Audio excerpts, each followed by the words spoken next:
ladies and gentlemen. Now I've gotten that out of the way, but so nobody else has to do that for the rest of the day. Good morning again. I'm honored to be addressing this esteemed gathering and for being given the opportunity to present on how capital markets can foster African development. I'm not originally from this region by any means, but it has become home, and I believe the development of the African region is well overdue. We have been a source of wealth for so many countries, and it's time for us to now be thinking about our own wealth, our own progress, our own development. Ladies and gentlemen, the Ministry of Finance and Economic Development recognizes that development of capital markets is an important component of financial sector development in its own right.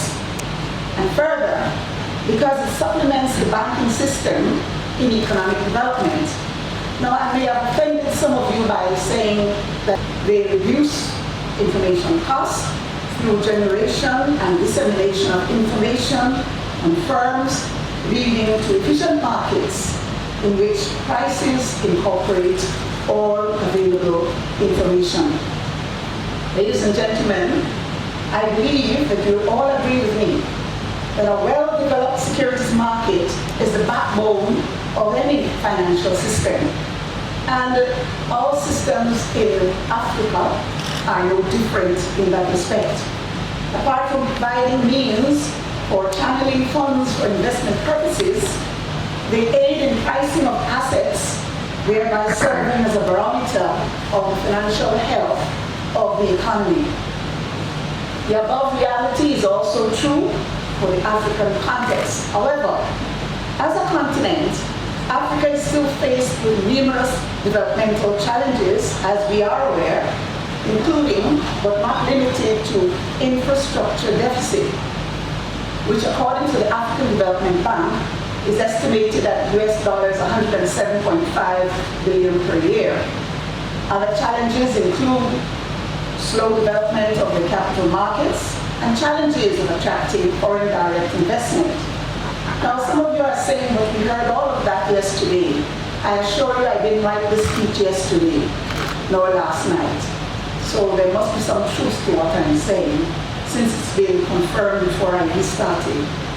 Inarguably, capital markets are well positioned to drive Africa's growth, given their mandatory role of fostering capital formation and enabling efficient allocation of capital resources. As an example, securities exchanges in particular play a pivotal role as platforms for mobilizing long-term savings for efficient deployment in various sectors of the economy. The continued reforms in the continent's pension industry and the growing commitment to creating and enabling regulatory environment have been some of the major factors that have helped unleash Africa's vast institutional financial capacity so as to optimize growth opportunities across the continent. In Botswana, we have a structure that was established called the Regulatory Impact Agency or Authority. The idea is that we are not supposed to be drafting any new legislation unless we have assessed the negative possible impact it could have on the industries that are being regulated. As a previous regulator, many people were surprised when I 100% endorsed that concept. Because for some reason, people think that regulators are heartless, people whose goal is only to block your capacity to do business. It is true that some are like that, but most are not, I assure you. So when this was promulgated as part of our national doing business environment, I believe most regulators were quite happy. The continued reforms in the continent's pension industry and growing commitment to creating an enabling regulatory environment have been some of the major factors that have helped to unleash Africa's vast institutional financial capacity so as to optimize growth opportunities across the continent. A study by PwC estimates that traditional assets under management in 12 markets across Africa is expected to register a compound annual growth rate of nearly 9.6%, rising to $1.98 trillion by 2020 from a 2008 total of $293 billion. We heard yesterday, this part I wrote last night. We heard yesterday about the significant numbers in the space for alternatives. And this leads to the question of how ready are our capital markets as formal structures to absorb the $13 billion that is projected for 2020 so that we can embrace this reality.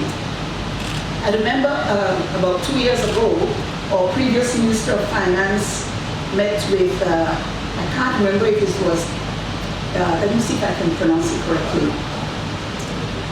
Javier. No, that's the way the minister pronounced it. Javier. I can't get the clip very right, sir. And he was saying, my herd boys, my herd men, in an endeavor to address structural challenges which are impeding our ability to optimize the vast capital resources within the continent for the sustainable economic development of our own continent. Ladies and gentlemen, you know the theme for this conference is Building Resilient African Capital Markets. And you know this theme reflects the intention that we all have to identify challenges faced by African capital markets, but even more importantly, and I've always been a proponent of, if you identify a challenge, you should go further and identify the solutions as well. So we also have to identify the solutions to the challenges, as well as promote peer-to-peer learning by way of sharing knowledge experiences, best practices, and vision among sovereign states for collective development of the continent. I'm very impressed by a conversation I had with Edo yesterday when he was talking about their stock exchanges, their stock exchange spread over that number of countries. And yes, there are challenges, but it works very well. I think maybe because they have a common language. When I thought of it, I was wondering if we could ever have that in Southern Africa. And then I backed off. I decided I wasn't going to frustrate myself by thinking further of that concept. Director of Ceremony, at this juncture, allow me to speak on an important function of capital markets which has increasingly become critical, and that is bridging the small, medium enterprise financial gap. We've heard a lot of that yesterday. Statistics from the World Bank, I hope I'm quoting it correctly, reveal that SMEs provide at least 45% of the jobs and contribute about 33% of the GDP in emerging economies alone. Despite their important role in the economy, SMEs still face significant constraints, such as access to finance. The World Bank further suggests that 70% of SMEs in emerging markets struggle with access to credit. In a way, ministries of finance and central banks and financial intelligence units are responsible for some of this, in that the requirements that are placed for KYC type activities are so strong that many people, for instance, if you have no fixed address, you have a problem with trying to open a bank account. It was with this realization many years ago that government set up development finance institutions to fund SMEs at appropriate terms and conditions to encourage citizen economic empowerment and sustainable growth of our economy. Given the importance of SMEs to economies, a number of multilateral institutions, governments, policyholders, and private sector actors across developed and developing markets are focusing on addressing the SME financing gap. This was a space which commercial banks took the lead in terms of making financing available, but many times the terms and conditions were so onerous that it was like saying years ago, you can have any car you want. This was in the US. You can have any car you want, provided it's a Ford Black Model T. Same sort of thing. Many hoops to jump through, many impossible terms and conditions being put on those scenarios. Given the importance of SMEs to our economies, we are pleased to note that players in capital markets and stock exchanges in particular are taking up the opportunities that are available. I'm pleased to have been informed that most African securities exchanges have created dedicated SME markets and programs designed to capacitate entrepreneurs and SME operators on the benefits of accessing long-term capital through listing on the exchange, as well as training on the various requirements and rules, which of course have been designed to be less onerous than other platforms for mature entities. I heard our colleague from Mauritius talking about flexibility of terms and conditions. And I imagined Mr. Lamasedi from Bifida saying, what? Flexibility and regulation don't go very well together. But my friend, we have to become flexible if we are going to empower entities to grow. It doesn't mean throwing standards out through the window. It just means that we recognize that one size doesn't fit all. I'm particularly proud that the Botswana Stock Exchange, and whoever I'm going to plug in now, I'm particularly proud that the Botswana Stock Exchange formulated the Tsipidi SME Board, which is characterized by less stringent listing requirements in comparison to the main equity and venture capital boards. We heard about layers partnerships, 14 submissions made to Tsipidi, and I believe Rachel, you said that 4 are already approved. That is very good. From the Botswana Stock Exchange equity listing requirement, the Tsipidi SME Board not only aims to enable small companies to access finance, but is structured in such a way that it helps them to acclimatize to a corporate structure and environment to become institutionalized in terms of robust corporate governance structures and practices.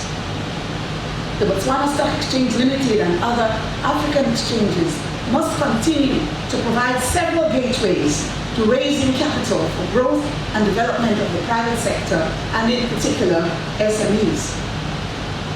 Ladies and gentlemen, most emerging and frontier markets present abundant evidence that privatization through issuing and listing shares on the stock exchange has contributed immensely to the broadening and deepening of capital markets, improvement in liquidity, and the diversity of investment offerings, as well as broad citizen economic empowerment. We believe that listing on the stock exchange is an excellent form of citizen economic empowerment. And so, as government, we appreciate the efforts by the Botswana Stock Exchange in carrying out public education, especially the many projects that they've been running in the schools. The concept is catch them young, and then by the time they become at a stage where they can make a more meaningful financial input, they would have been on your side already. Reflecting on Botswana's first privatization transaction by public offer, there is an impetus for government to continue to use the Botswana Stock Exchange as an exit mechanism from state-owned enterprises. I believe we've been hearing for many years that government is a facilitator of business, and government should not be playing a direct role in business and giving competition to the private sector. And so exiting from state-owned enterprises is part of our reality for the purpose of advancing citizen economic empowerment mandate, empowering our private sector. This is even more relevant given the number of investors such a transaction is able to attract, and the increasingly high level of interest and participation by the also important retail investors. Before I conclude, allow me to talk on another facet of considerable importance, which is the role of securities exchanges in promoting the different dimensions of sustainability. While financing is at the heart of what exchanges do, we are all aware that stock exchanges have also historically played a strong role in the development of capital market institutions, standards, and corporate practices. When I used to do regulatory work, I was told we should put a structure in place such that pension funds were not allowed to invest in any entity unless it was listed on the stock exchange. And my reply then, and my feeling still is, that we operate in a liberalized economy in Botswana, and therefore people should be free to place their money where they choose to do so. It is up to the stock exchange to make it an attractive place where people want to go, and the listing requirements and so on should not be so onerous that they are considered as an impediment rather than as a facilitator. The traditional role of promoting good governance has expanded to include the introduction of capital market policies and instruments designed to promote more sustainable investment practices, address the challenges posed by climate change, and support the achievement of the UN Sustainable Development Goals.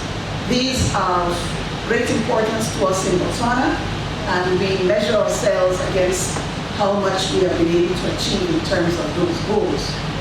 Specific efforts by exchanges to promote sustainability can be clustered into three categories. As we know, they are green bonds, the promotion of environmental, social, and governance disclosure, the creation of ESG indices, and these are efforts which I'm glad to see that the Botswana Stock Exchanges and the other members of Asea are embracing. Hallelujah, I'm coming to the end.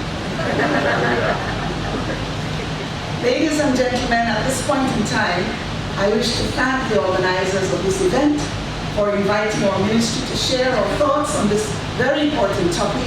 The ministry has and will always support the important work being done by the Botswana Stock Exchange and 100% lauds the work done by the Asea.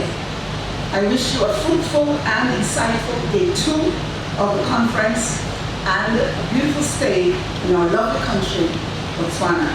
Thank you for your attention.